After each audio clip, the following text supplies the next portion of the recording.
Om Swastiastu, selamat pagi anak-anak.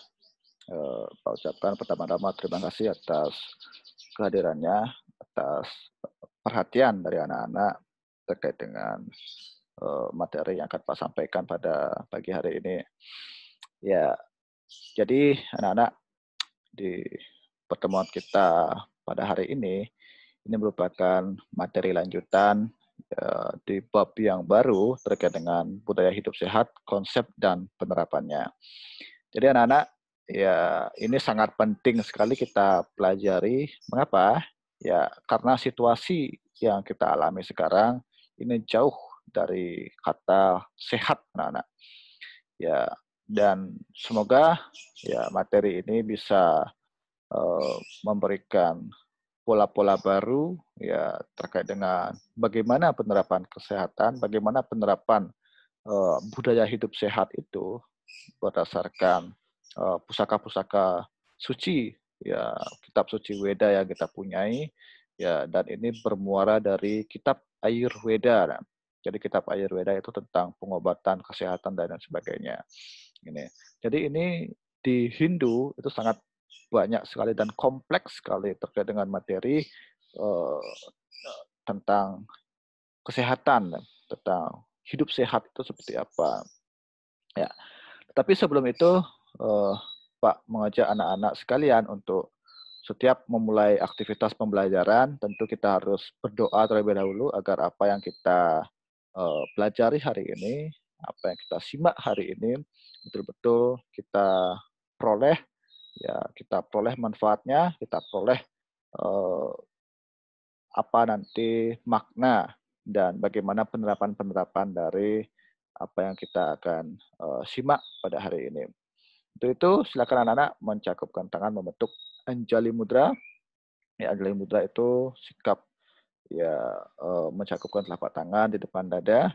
Ya, berdoa, Pak pimpin secara virtual, berdoa dimulai. Om Prano Dewi Saraswati Wajabirwajiniwati Dinam Awinyawantu. Om Hyang Widi, dalam manifestasimu Dewi Saraswati, Hyang Maha Agung dan Maha Kuasa, semoga engkau memancarkan kekuatan rohani, kecerdasan pikiran, dan lindungilah hamba dalam menuntut ilmu. Berdoa dapat diakhiri. Nah. Ya anak-anak, yang Bapak banggakan. Nah, kita akan berangkat dari apa sebenarnya konsep sehat itu anak-anak. Ya, kenapa kita harus menerapkan budaya hidup sehat? Ya, kenapa kira-kira anak? Ya, jadi menurut Ayurveda ini sebuah kitab suci tentang kesehatan, tentang ilmu kesehatan ya, Ayurveda. Sehat tidak hanya menyangkut bebas dari sakit atau penyakit, tetapi juga untuk menikmati seterusnya tanpa terputus terhadap keadaan fisik, mental, dan spiritual yang bahagia dan utuh. Nah, ini konsep dari Ayurveda. Ayurveda menekankan sehat itu tidak hanya menyangkut bebas dari sakit atau penyakit, tapi berkelanjutan. Ya, sehat dalam keadaan fisik, mental, dan spiritual yang tetap bahagia. Inilah yang dinamakan konsep sehat dalam Ayurveda. Nah, konsep dari keadaan keseimbangan yang betul ya tidak hanya menyangkut berfungsinya sistem dan organ tubuh manusia dengan baik dan lancar, psikis dan spiritual, tetapi juga menyangkut keseimbangan dan hubungan kreatif yang lebih luas.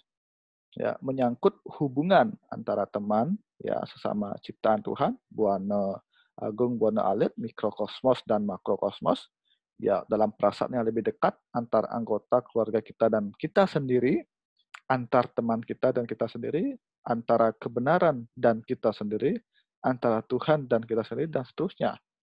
Inilah konsep sehat dalam Ayurveda. Jadi, dalam Ayurveda, itu tidak hanya menitik beratkan sehat itu adalah bebas dari penyakit ya. ya, atau tidak sakit ya. Nah, tetapi dalam Ayurveda menekankan bahwa sehat itu adalah bagaimana keadaan ya, keseimbangan di antara semuanya. Ya, tadi antara alam semesta dan diri kita, antara kebenaran dengan diri kita. Jadi seimbang antara keadaan fisik, mental, dan spiritual. Inilah yang dinamakan sehat ya. Yang betul-betul orang yang sehat. Ya, sakit atau kurang dari konsep-konsep ini, maka dia sudah tergolong orang yang sakit. Ya. Karena sehat dalam Ayurveda, ya tidak hanya menyangkut terkait dengan bebas dari penyakit. Ini. Nah, upaya dalam menjaga kesehatan atau keseimbangan panca mahabhuta dalam tubuh ini menurut Ayurveda. Nah, bagaimana upayanya?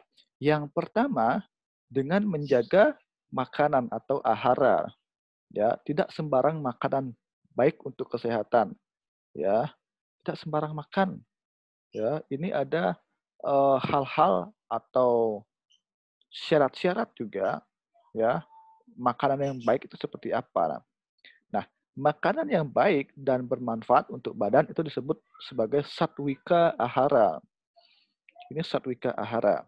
Ya, jadi makanan yang baik terhadap tubuh atau badan kita. Nah, ini dalam Bhagavad Gita Adhyaya 17, ini Sradatraya Wibaga Yoga.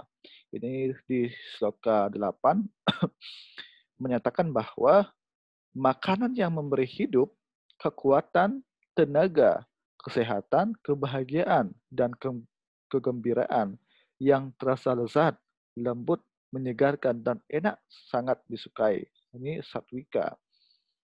Ya, jadi makanan yang mampu memberikan kebahagiaan, memberikan hidup ya, jiwa, kekuatan, tenaga, kesehatan. Ini makanan satwika ahara. Nah, di sloka 9 ya, makanan yang pahit, ini bukan obat ya, masam, asin, pedas, banyak rempah, keras, dan hangus yang menyebabkan kesusahan, kesedihan, dan penyakit. Nah, ini makanan yang banyak mengandung penyakit ya, kesedihan dan penyakit. Ini. Nah, apakah pare? Nah, pare kan merupakan makanan yang pahit. Apakah pare mengandung penyakit? Ya, tentu ini beberapa hal kita harus apa? Harus lihat apa sebenarnya kandungannya. Nah, di satu sisi pare merupakan obat. Jadi makanan yang sudah dikemas, ya ini seperti pedas, masam, asin, ini biasanya menimbulkan penyakit ya. Pasti menimbulkan penyakit. Ya, kalau misalnya dia berasal dari sayuran atau utuh dari sayuran, ya ini kan masih sehat dalam ketika kita konsumsi. Ketika dia sudah dikemas menjadi bentuk makanan yang siap saji, bahkan ada campuran-campuran bahan kimia dan lain sebagainya, ini kan rentan menyebabkan penyakit. Nih, jadi misalnya mie yang pedas-pedas, Pak nggak nyebut merek ya. Nah itu pasti besoknya sudah mulas-mulas perutnya. Jadi pedas misalnya, ini rentan sekali untuk menimbulkan penyakit. Kemudian yang selanjutnya, makanan yang usang, hilang rasa, busuk, berbau, bekas atau sisa-sisa dan tidak bersih adalah makanan yang sangat buruk. Ini di sloka 10. Nah, kesimpulannya, makanan yang baik adalah makanan yang berguna. Ya, untuk apa? Yang pertama, memperpanjang hidup atau ayuh. Ya, kemudian yang kedua, mensucikan atma. Ya, tentu kita ketika makan pasti bertujuan untuk memperpanjang hidup ya, bukan memperpendek hidup. Ya, mensucikan atma. Ini satwika. Kemudian memberi kekuatan fisik, bala, tenaga ya. Menjaga kesehatan, arogia, memberi rasa bahagia, suka. memuaskan, priti, meningkatkan status kehidupan, wivardhana. Ini makanan yang baik dan berguna.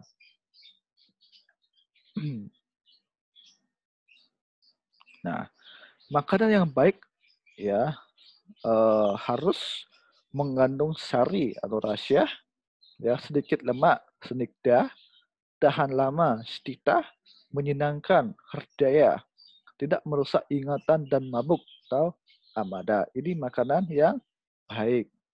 Ya. Kemudian yang kedua dengan wihara. Tadi dengan ahara, makanan.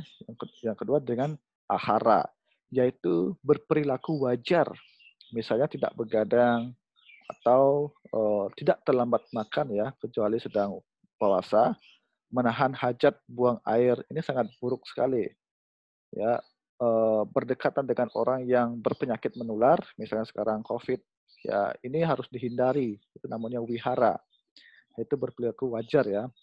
Ya, misalnya tidak tidur berlebihan dan tidak menghibur diri berlebihan. Nah, ini kalau ini dilakukan, maka akan rentan menyebabkan penyakit juga. Gitu. Misalnya anak-anak tahan air kecil misalnya, buang air kecilnya. Ketika tahan pasti akan air kecil ada pengkristalan dan sebagainya, sedikit demi sedikit akan menjadi penyakit nanti ke depannya. Makanya hal-hal ini jangan sampai anak-anak lakukan. Nah, yang ketiga, ya dengan ausada, yaitu secara teratur minum jamu misalnya, atau bahasa Balinya loloh, ya obat-obatan ya, yang masih herbal, ya, yang terbuat dari tumbuh-tumbuhan. Nah, selain itu, badan juga perlu dirawat dengan keseimbangan gerak dan peredaran tenaga atau prana ke seluruh tubuh, antara lain dengan berolahraga, atau dalam agama Hindu dengan melakukan yoga asana dan pranayama secara rutin setiap hari. Nah, ini juga perlu anak-anak latih, misalnya yoga ya, misalnya Surya Namaskara atau Chandra Namaskara atau gerakan Nadi Sodanam. Ini sangat baik sekali kita lakukan untuk menjaga sistem kekebalan tubuh kita, menjaga kesehatan dalam tubuh kita. Itu. Nah, kebersihan juga dan kesehatan lingkungan perlu dijaga karena berkaitan erat dengan kebersihan dan kesehatan manusia. Ya, lingkungan yang sakit atau lingkungan yang tidak baik akan menimbulkan ketidakbaikan juga pada manusia. Ya, begitu juga sebaliknya, ketika lingkungan sudah sehat, ya alam sudah sehat, pasti manusia yang berada di sekitarnya akan menjadi sehat. Tuh, makanya jangan jangan sesekali untuk merusak alam atau menyakiti alam. Karena ketika kita menyakiti alam, menyakiti lingkungan, secara otomatis akan berbalik ke kita juga. Itu semacam bumerang ya. Ya, akan menyakiti diri kita juga. Itu.